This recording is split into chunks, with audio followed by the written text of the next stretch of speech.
Record high prices for inputs like seed and fertilizer and the rising cost of diesel fuel has forced farmers like Mark Boston to change how they do business. We have cut back a little bit on inputs with this higher price, or try to be smarter about how we do things. Smarter farming is something Boston's family has experimented with for decades. We have played with cover crops to varying degrees of success. Every year you get different weather challenges. One successful technique Boston's family uses is the no-till method, keeping the land as is after harvesting, retaining more nutrients in the ground, including carbon, instead of releasing it up into the air. While it's an environmentally friendly way to farm, cost is Boston's biggest consideration. It reduces the amount of fertilizer he uses. So that's one of the reasons why we, we're pretty much all no-till.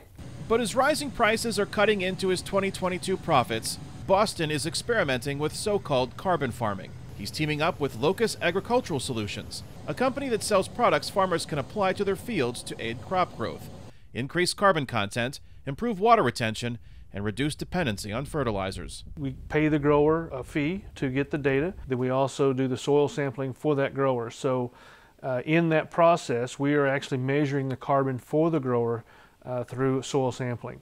Shane Head, Director of Customer Success for Locus Ag, says the company's Carbon Now program links farmers to a carbon market where they can sell sequestered carbon that, if left in the Earth's atmosphere, would otherwise contribute to global warming. The big companies that have a big carbon footprint have to offset that in some fashion. So we use a third-party blue chip company that actually merchandises the carbon. Basically everything I do is what I think is right for the land, and then this carbon stuff has just been a byproduct. Farmer John Nergana is also enrolled in Locus Ag's Carbon Now program. In addition to no-till farming, he raises livestock that boost his carbon farming effort. Integrating cattle on the land helps break down the stuff to get the carbon in the ground. And so if you're going to be competitive in that market, you've got to do everything you can to minimize your costs. Boston hopes his carbon farming investment will turn a profit, not only selling sequestered carbon, but also increasing his soybean and corn yields. Additional yield studies are saying 10 plus bushels on corn. So I mean, this year that's $70 an acre. So you're spending 10 to 12 to make $70.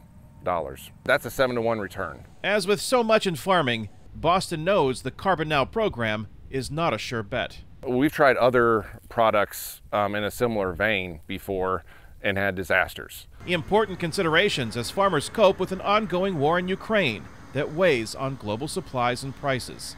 A University of Illinois initial 2023 crop budget estimate projects even higher input costs and lower returns for farmers compared to 2022.